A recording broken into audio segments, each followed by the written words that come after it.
Hello and good afternoon, everybody. This is actually something that we've had a lot of questions about over the past couple of days in all of the other talks that have been going on. So I'm hoping that you're going to answer them all now as well. So those that aren't here will also be able to watch this back online. But this is about being creative and collaborating in this world of remote working, which hasn't been easy for everybody. And as I'm sure you'll probably end up talking a lot about, is about getting together does make a difference, but how do we move forward with this new way? So to kick it all off and to moderate the session, we have James Morris, who is the EMEA CEO of DENTSU Creative. And we're really grateful as well for all of their support that they've brought to the UK Creative Festival this year. So thank you. Over to you, James. My pleasure. Thank you. Well, welcome Sorry, it's a bit loud. Welcome everybody. Welcome to Margate. I personally love Margate. If any of you have not been to the Turner Gallery, it's on the corner of the beach down there. It's amazing. Please go and do that. It's very inspiring. But before I introduce this amazing panel we've got here, I mean, welcome to our panel on creativity and collaboration in a remote world. I don't know about you, but we were talking about it a little bit earlier, but that thing COVID that we went through was probably one of the most surreal experiences, certainly of my life. I can remember those moments when you were walking, going for the mandated one day walk that you had and having to stand 2 meters apart from someone. It was a very surreal moment. And I think if you reflect on that back, what that meant for us, not just in our personal lives, but in our working lives, it was a real game-changing moment. In terms of as leaders, we're going to talk about our experiences. We're going to talk about how we navigated that process and how we think about it in the future. But obviously, for you in the audience, we are going to have 10 minutes at least of Q&A towards the end. So we'd love to hear your perspectives or any questions you've got to discuss. In terms of the questions that I thought we'd move on to, we've kind of broken them down into 3 key areas. Creativity is something that's really close to all our hearts on this panel. I'm sure it is to you, and it really is the future lifeblood, not only of this festival, but I think to our industry at large. So, in terms of creative and collaboration, we've done 3 buckets. So, the first area we're going to concentrate on is around ideas and craft. So how has remote working affected us in our ability to do ideas and craft? We're going to talk about how it affected us from a human experience perspective. Obviously in those moments, we all had our moments, I'm sure, of anxiety and stress and the experience that we went through. But obviously, the job that we have as an industry is how we help people in that field. And then the last part of what we do is really to talk about the future of work. What does the future of work look like now we've been through this experience, and what can we do into the future? So in terms of the panel, in no particular order, I think I'm going to introduce Kirk first. So Kirk is the Global Head of Creative Capability Development at Google. That's a very long title, isn't it? You can call yourself what you like. That's a good thing. Very important. He's very important anyway. But Kirk helps Google itself and its leaders, teams and partner organizations, including the likes of Adidas, ING, the FA. You shared an amazing anecdote of your Football Association experience earlier on. And Standard develop creative capabilities at all levels and use creative to solve problems. Susan, next to me, Susan Hosking, she's International Executive Creative Director at Mother. She's been at Mother since, I think it says here, in the early days, rather than exactly how many it is, and has worked across most of the clients and some of their most successful campaigns, including Boots, Here Comes the Girls, amazing campaign, Bloody Good Period, and as international as her job, Susan originates from New Zealand.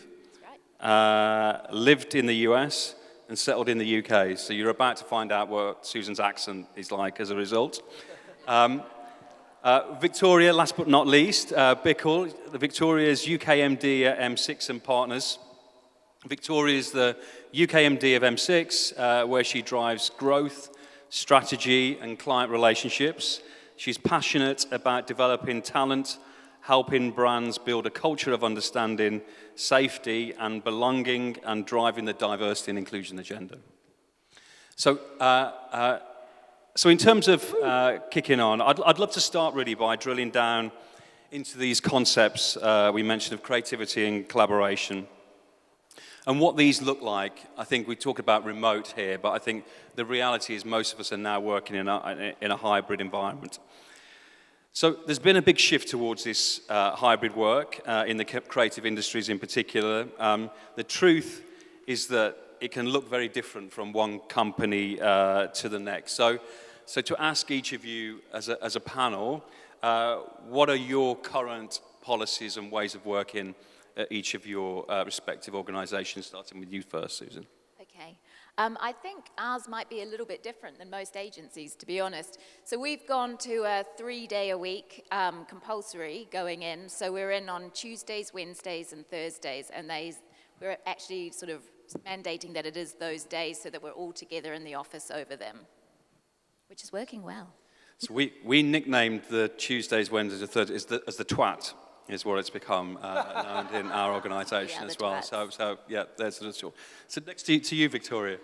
So you also do have the free lunch as well, don't you? Which I think is a nice sweetener to get into the office. Exactly, we do have that. And actually, if you want to come in on Monday and Friday, it's available then too. So yeah, bit of a draw card. I might pop over. We haven't mandated any return to work. What we did do really early on when people started to return to the office was suggest ways in how the office should be used, and it's about choice and coming to the office when it feels it's right to be in the office, just not necessarily a showing my face and presenteeism. So it's working really well, and we've created moments that energize and create a buzz in the office when we know people are going to be there. Yeah, no mandate to being present. And we're 3 days a week. What's interesting is actually what we haven't done is tried to engage in any conversation around efficiency and productivity. We don't, I mean, they're subjective terms, aren't they? So what does productivity look like, especially in a creative space? But we've not gone there. We go, you might think it's more productive to be at home, and that might be true. We don't care. We want people to come and collaborate together, collide perspectives, have those formal and informal connections. So that's probably just our, not necessarily a point of difference, but we've been very, very deliberate about, whether you think it's more efficient or not, we believe that there's huge value in that power of collaboration, and that's better, we think, mainly in person. So, I mean, from what you've all said, that there's some nuance and difference between, but broadly, the hybrid is the kind of option, and I think it seems like a push towards 3 days a week and using the 2 days in a remote world. And I guess if we reflect back, we had this immediate sudden change, and obviously to remote, fully remote, and there was lots of challenges we faced around that. How do you edit a film? How do you work together as creatives to ideate? How do you develop code? How do you do all these different activities that we've learned to? So I guess the point is we need to not unlearn the things that we have, but there are some real, I guess, positives about the ability to work remote. I think Victoria mentioned earlier about that. So what for each of you are really the key positives of learnings of that remote environment?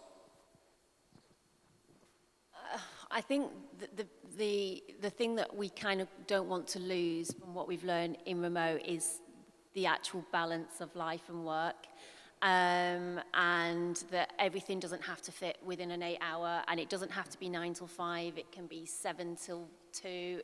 I think it's just about not going backwards.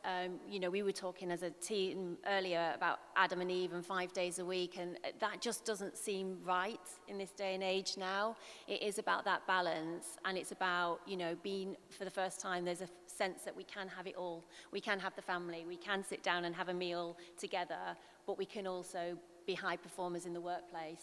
I think it's really, we've got to cling to that. Kirk? Well, for me, it's about, I think the issue is, it's just about being very deliberate about different types of physical environment that facilitate different types of thinking, work, and so on. And that's never been, that's always been the case. And previously, that for a lot of people who spent most of their time in an office environment, the home was a space that you'd go and do some thinking. If you think about it, companies like Google and probably all of the organizations that we represent here, we're very forward thinking for a long time about how do we make our office spaces not just banks of desks, but there's a very deliberate zone over there that will facilitate a different type of work or conversation. And so that's all this is about, is the concept. And home has been just celebrated more in the last few years at being another environment that you can go to. What I think is really interesting for me is, and I don't know if anyone else feels the same, but I used to go, I used to tell, it was part of how we train people, go to work with your to-do list, go home with your to-think about list.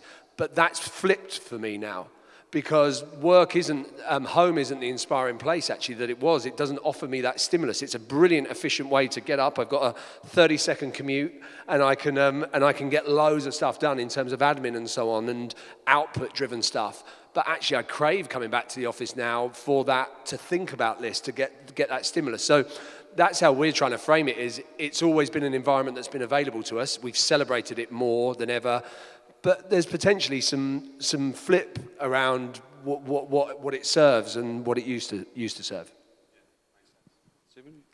Besides the benefit, obviously, of being able to do your laundry, which is a big bonus of that sort of structure.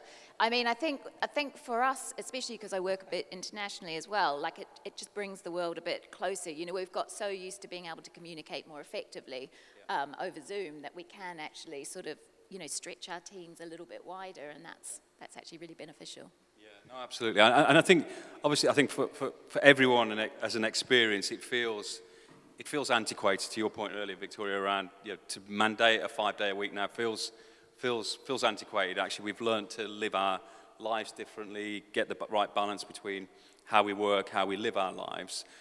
But I guess before we move on to the full hybrid operation, that I guess the full remote provided some challenges, right, that we all had to face. And I'd love to hear your perspective, starting with you, Kirk, really around the collaboration, because obviously when you are physically remote, most of us were physically remote on our own. Some were lucky enough to have a home office. Most probably were on a sofa or on a shared kitchen table. So what for you were the big challenges around collaboration in the work of Google?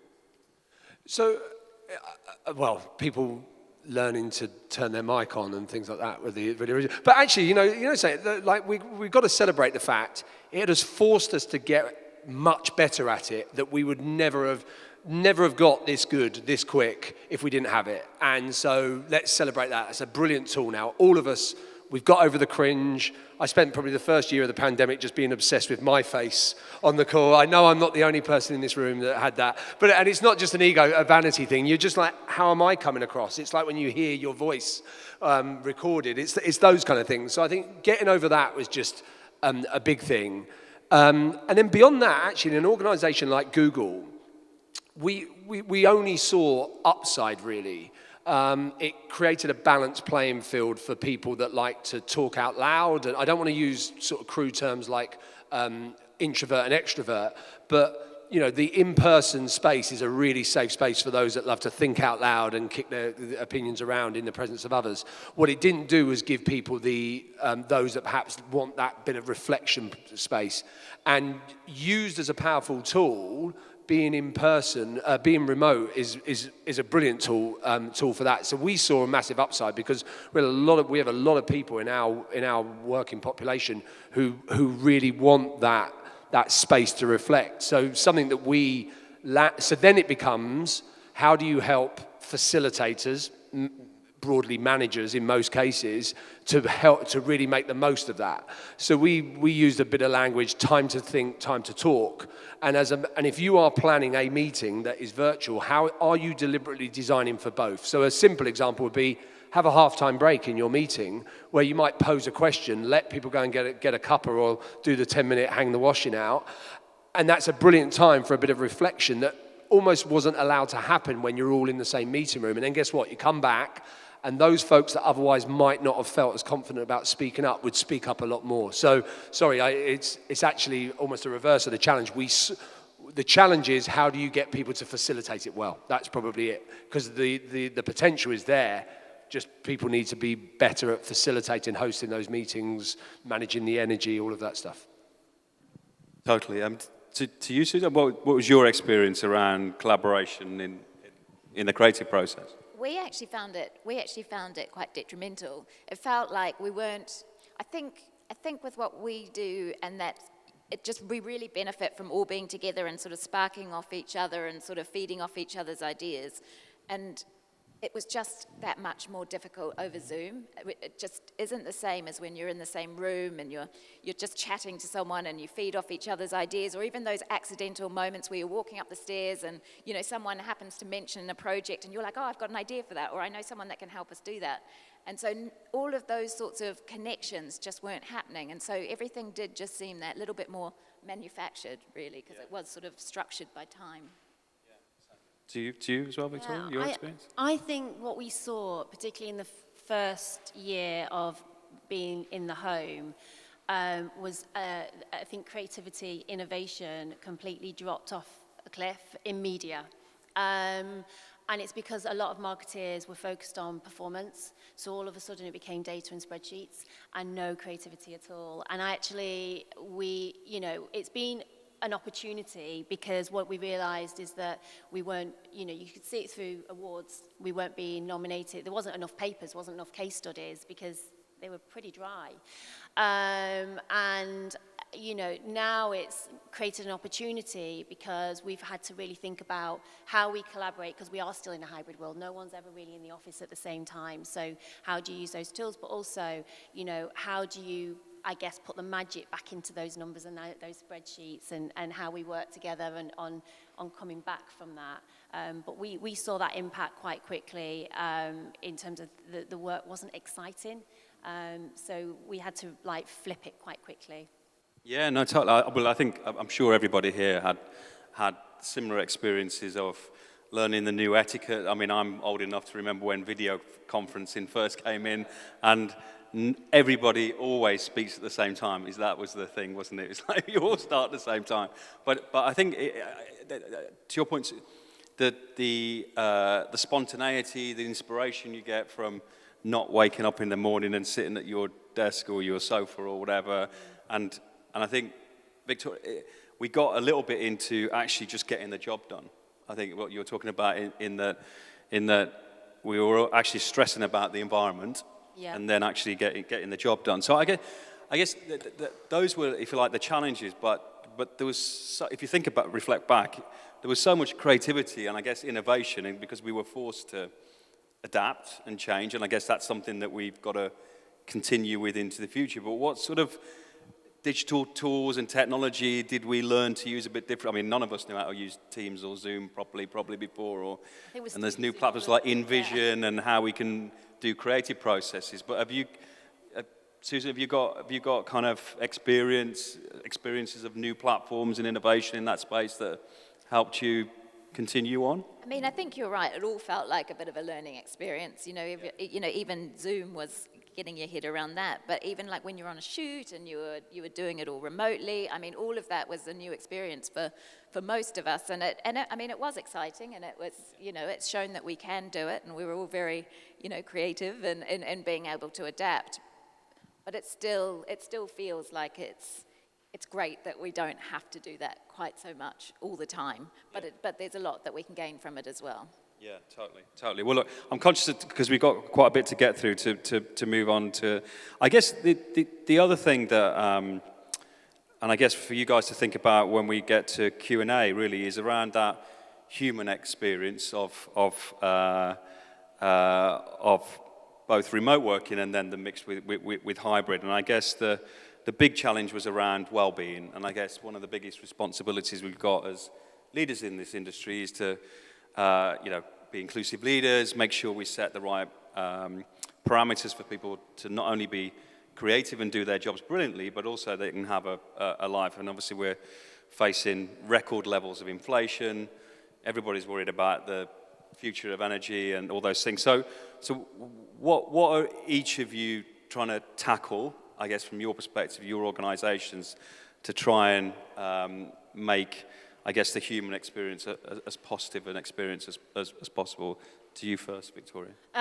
So I think there's so many areas where you can touch on this. I think there's 3 areas for us. The first one is when people come into the office. I mentioned it before, creating that excitement and buzz, but actually creating the reason for them to be there and make it a different environment than the home. So, you know, we've launched like media owners come in and breakfast and learn. Right now, there's ITV having tea with the team, you know, and it's like, it's Thursdays are that day when people just get really excited to be there, but it's making those, it's bringing the outside in to create idea sessions and just excitement, like I said.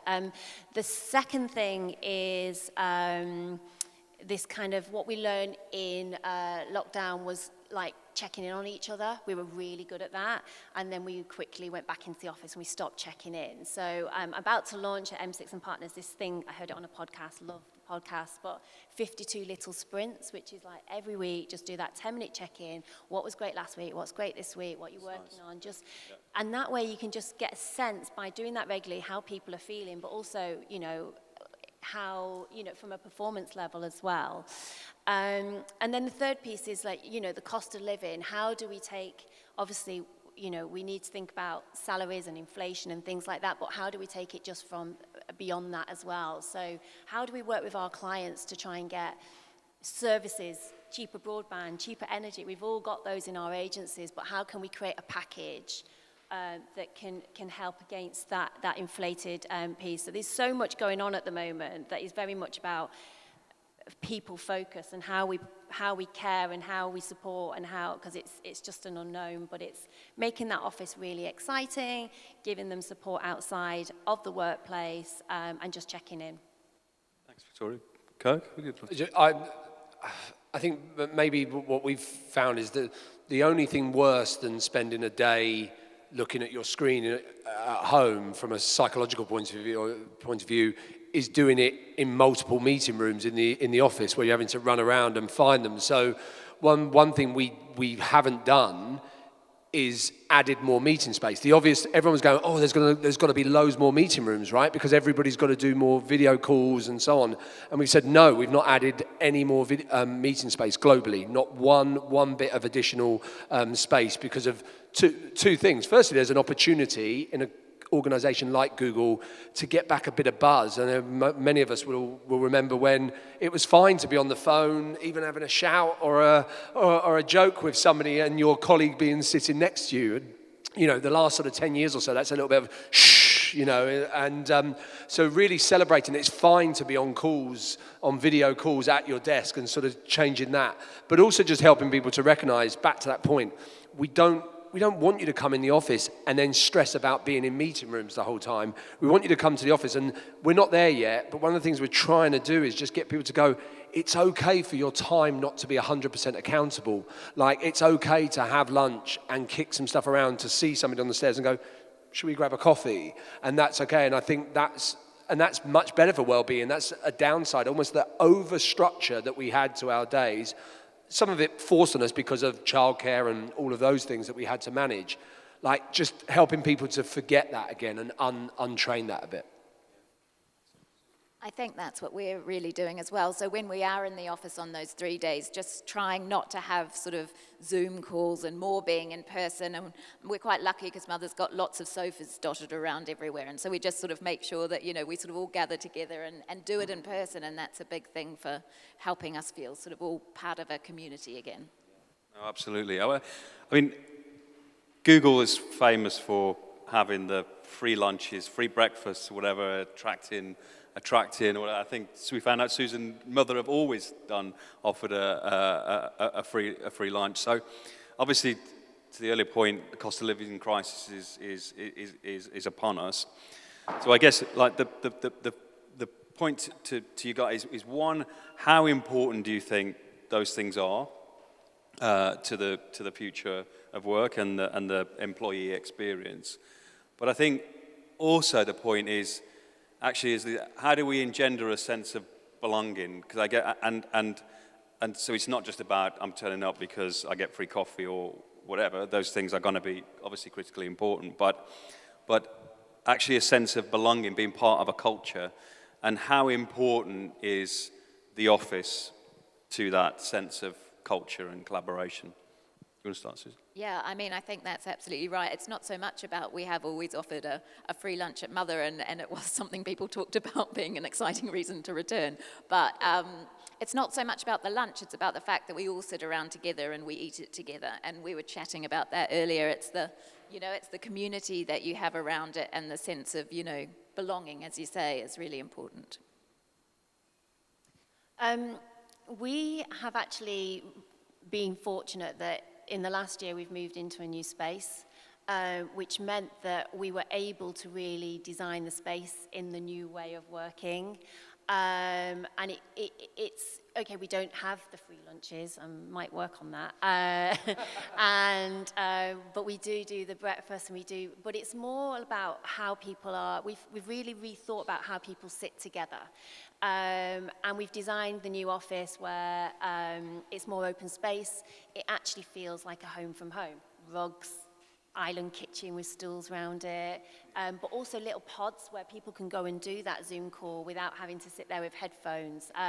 So I think what we're trying to do is think about the space in the office that serves a purpose for being in the office, and people want to come to the office and choose to come there rather than being told to go there, but the environment where they can really be together, and be inspired by the space in which they're working in.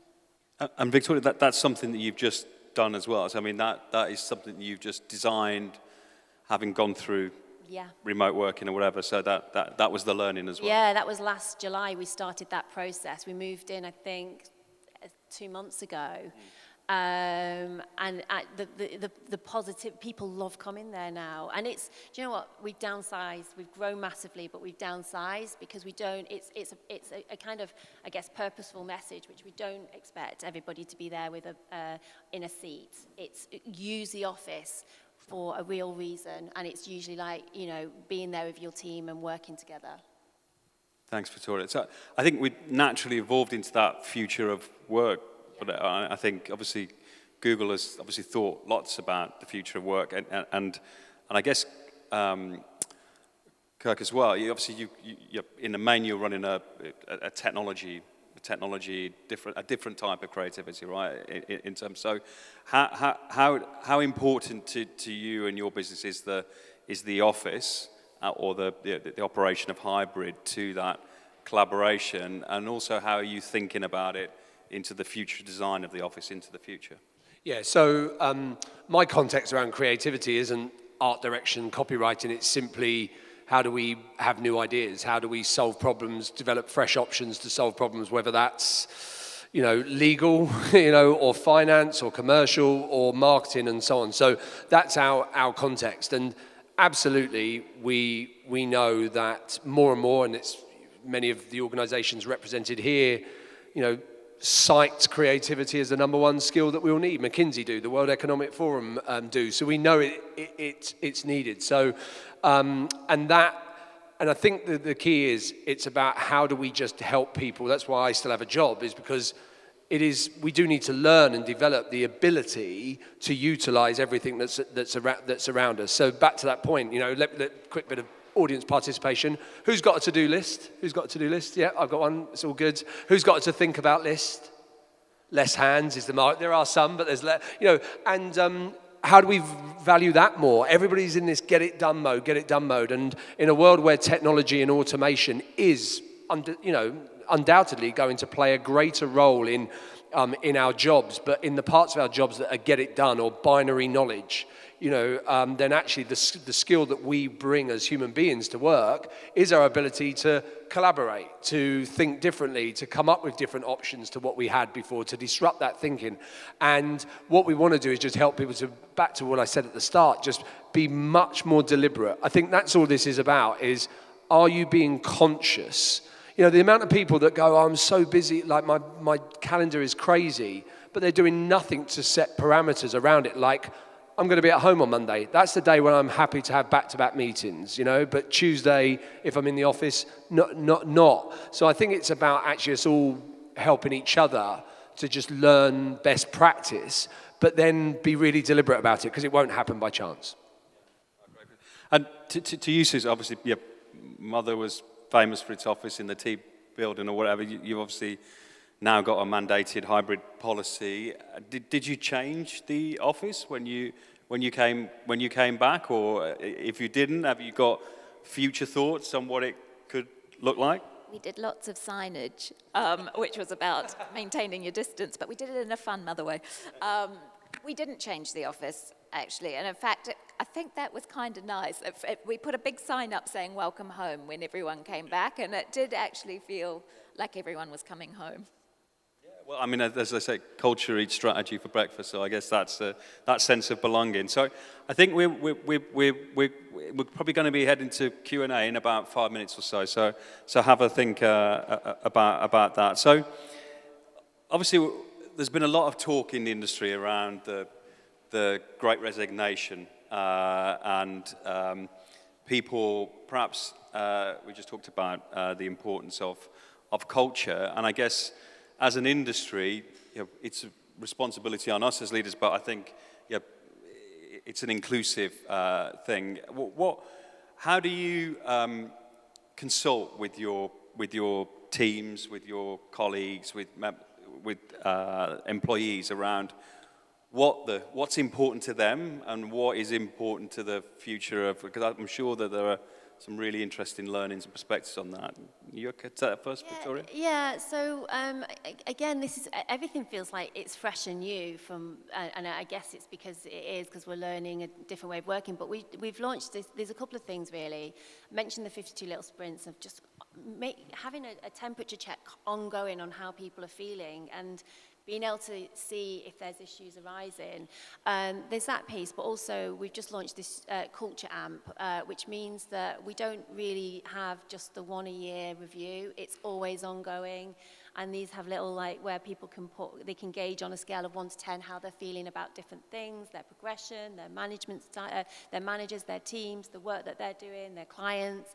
So it's having this ongoing conversation to see how, you know, just how people are feeling, how they're performing, being able to give guidance, not feedback, but guidance on progression. So I think, I think there's a change in that, which is that ongoing, how you're feeling. And I think also on the Great Resignation, there's something that is really interesting that's happening, which is also, I don't know about Mother and Google, but this boomerang effect. The grass is not always it's the same wherever you go. But cultures are very different, and that's what's really important. And what we have experienced is people have resigned, but really it's lovely. They've come back. They've wanted to come back because they've experienced that actually they had a good job and a good role, and I think a lot of companies have missold roles to just get people in, which is quite disappointing. Yeah, absolutely. And same question to you, Susan, but I mean, I guess how important is your culture at Mother to that return?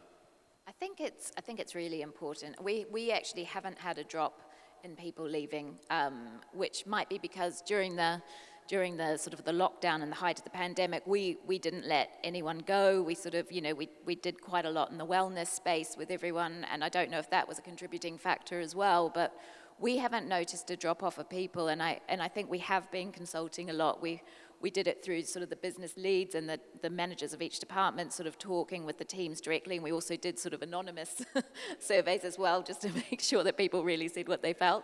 So we've been, really lucky or something, but I think it is the culture. I think everyone just missed being together and being in one room and being able to chat and sort of feed off each other's creativity. Yeah, exactly. And I guess the culture at somewhere like Mother's an independent, smaller, but to you, Victoria, a bigger challenge around WPP being a different scale, but obviously with mSix as an agency. And I think for you, Kirk, obviously Google's operating at a huge scale. How do you engender that sort of inclusive culture? And again, what sort of things in the return to the office are important to that? Well, actually, one thing that Google's done or tries to do well, doesn't always work, is we've always managed by, the OKRs and so on. But the principle of it is, if you've got good people, be really clear about what's expected and by when, and then get out the way. And it's a bit of a cliche, you've probably heard people talk about, but it's so true. And I think, actually when you said about the Great Resignation, my brain didn't go to physically people leaving. I was thinking more about people being seen to be slowing down and that kind of stuff as well. And I think some of that is perception, right? So if we are going to see, as technology plays a greater role, our people, I hope that we see people doing a lot more time just like thinking and just doodling, or in sleep pods, or just having a chat over coffee, and not this. And so I think a lot of it is us changing as leaders. How do we make sure that we change what we perceive to be people working hard and working well? And so the big key to that is, if we are really clear about what's expected by when, get out the way, and then you leave, people can then do what they like, and most of that doesn't happen when people again, down to managers and leaders, aren't good at setting that very well. So I think that's the key. That's a great point. I mean, I think, Victoria, to your point, the future design of the office is obviously critical to enable collaboration, that attract people to the office. Your point, Susan, about culture is obviously critical, and how you give people a sense of belonging. But I think your point there, Kirk, around actually some of the things is about time. Like, I think when we did remote, I think one of the things that we probably all felt was that everything was back to back, everything was scheduled. I don't think anybody had ever done 15-minute meetings before, or the 15-minute calls, and everything was scheduled. So when you return to the office and there's a meeting room on a different floor or down the road, you haven't got the time to get to it or whatever. So I think there's some really, really interesting experiences and perspectives. But I think now it'd be great if we can go to the room, and if you've got any questions for the panel, it'd be great. Thank you. You talked a little bit about inclusivity. I was just wondering how kind of neurodiversity and disability kind of plays a role in the decision to kind of mandate working in the office. I know that there are some people who would say that they find their day easier to structure if they're at home. So just wondering how that kind of plays a role. I'm happy to. Do you want to go?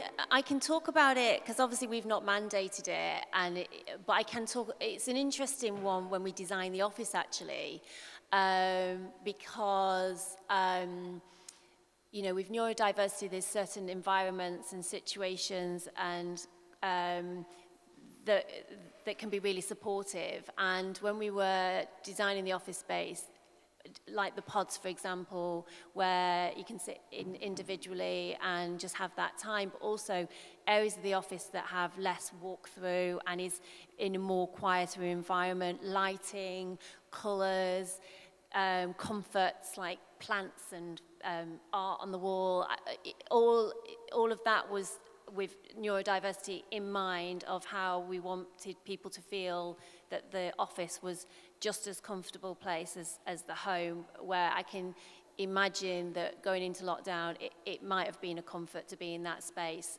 So I think that's really important now in terms of going forward, that employees and office managers and, we're thinking about the space of the office and how it can support and be an inspirational place for everybody of any disability or neurodiversity. Yeah, I mean, I think the key is learning, right? Because I think we've all gone through this experience and actually learning lots more of it. And I think your other part of that question is around disability, and there are obviously physical challenges to the return to the office around that, making sure that the space is accessible for those. But I learned, I was actually being reverse mentored by somebody who was partially deaf. And actually what I learned in that is that, for example, Zoom doesn't have good disability features for people hard of hearing, whereas Teams, it's not an advertisement for Microsoft, but Teams actually is really good. So actually, as a result of that, we actually mandated the use of Teams because obviously it enabled our hard of hearing communities have much better access. So I think there are things that we're just constantly learning. I think one of the big tricks is really is how, as leaders and employees, do you get that two-way flow? I mean, Kirk, I'm sure you've got perspective. Sorry, I'm stealing your mic. Definitely don't need a mic. I've got a foghorn voice. But one of the things that I thought was really interesting that we've learned is the whole past 2 years has helped us to reframe what we call interaction. So, like, I'm a trainer. I run training sessions, and previously it would be interaction meant talking. Who's speaking? Right. Oh, no one's speaking. Like, there's no interaction. What's brilliant about the video conferencing tools is that you've now got chat box. You've got emojis as add-ons as well. And so, and people have sort of said, oh yeah, but isn't it really bad when you just get loads of people chatting in the chat box? I'm like, no, that's amazing, right? Because it doesn't matter. My reframe is I just want interaction, and however people feel more comfortable to interact. So this isn't intended as an advert for Google, because I think it's the same for some of the other tools. But what we now have is a thing called companion mode. So when you're joining via a VC meeting, you can still have your laptop so that you can type into the chat box. And what we've now found is that people have companion mode, i.e. their laptop open, in face-to-face meetings, because it's that lower point of entry. I feel a bit safer about putting a little emoji as a reaction or typing into chat, and we can see it come up on there. So I think that's been a really interesting thing that we've learned, just this reframe about interaction doesn't have to be the folks with the loudest voices talking up, and how do we make sure that as we do come back to work that we're still utilizing those tools. Absolutely. Sorry. So I think there's a question over there behind you. Hi. I'm a creative, and I way prefer presenting to clients in person versus on digital screens when their faces are massive. How have you found getting clients to come into like the office and do face-to-face meetings?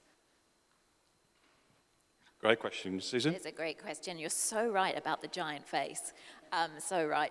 Do you know what? We found with most of our clients that they've been keen to come back. We've always had clients quite keen to come into our offices anyway, so that's been always quite good. But there's on the whole, they've been really keen to sort of get back in person as well, and the same with pitching and everything. I think everyone finds it easier when you've got that face-to-face than over Zoom.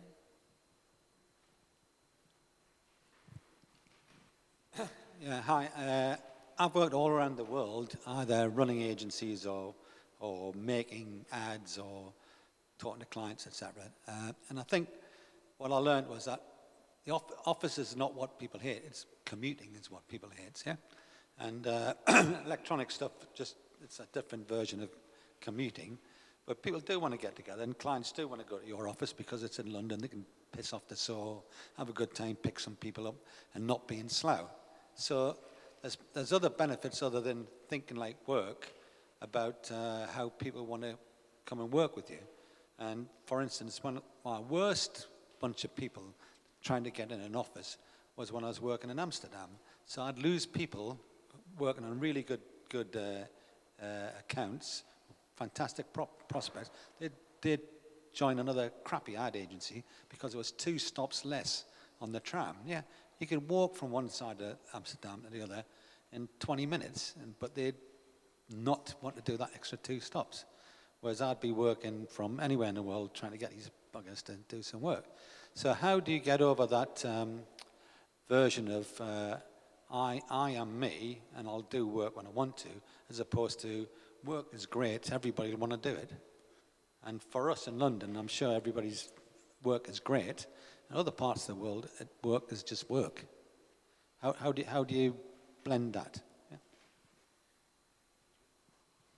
I'm happy to go. I mean, it's a good provocation. I mean, I think we were actually discussing earlier around the importance of belonging. I kind of that the places that I've worked at, you've wanted to be there, be part of that culture, and I guess the challenge is that if people are making choices because there's a 2-minute extra commute, then I guess maybe the culture and the experience isn't strong enough as a result. And I think that the big lesson for me around the remote environment and actually return to hybrid is actually is having that dialogue, with employees, between leaders and employees, and actually how do you make sure that you're, as a leader, listening and hearing and understanding that experience, and therefore improving the environment or the experience as a result to that. I don't know whether others have got I think the experience is critical to it, in that if you're, we've joked about, free lunches, things like that, but if people are coming into the office, it's that, how do you put things in place that give them that reason. So, for example, we know there was this fear that Thursdays would be chocker, and it is. It's so busy. No one can really get a desk.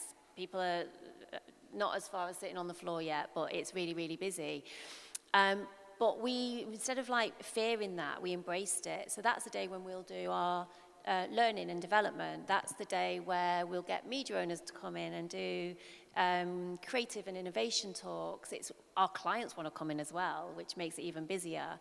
And I think it's that experience in the office that people will sacrifice the commute or even being there late if they feel they've got something really out of it. And I get Thursdays, one word that hasn't been mentioned is fun, right? Is around actually the culture of what we do, but also having the fun. And Thursday does happen to be the new Friday when people go out as well. So that's helpful. I think I'm being told that actually we're pretty much running out of time. So I just thought that maybe, Kirk, maybe starting with you, if it's just a final thought on this, and I guess into the whatever your final thought and reflection is on the discussion today. I think I've just said it. Time to think, time to talk, right? Bit of how do you just design for both? And I don't think that we could reframe the brief. Is the brief about how do you create effective remote working, or is the brief just about being really deliberate about the spaces that work best for you and those around you that you have to collaborate with, and being really open and deliberate about how you utilize that space? That's what it's about. Mine would be, we didn't practice this, by the way, did we? But mine would be make creativity part of your culture. And when I say that, it's not just about the work, although the work is extremely important. But everything you do, whether you're thinking about your space, whether you think about how you're working with your teams, how you're working at home, how you're delivering to your clients, make it creative and work with your leadership teams, which is how do you do that, whether it's through processes, whether it's through systems that you're using, whether it's the tech that you're using, so that it becomes second nature in the way that you think. And mine would be that even though technology, we've done amazing things with it, and there will be more and more that's amazing and incredible that takes us forward, I think just sort of lean into any opportunity you've got to sort of have that human connection, because I don't think anything's going to surpass that. Brilliant. Well, thank you all for joining us today. Have a wonderful rest of the day and enjoy the festival this evening. Thank you.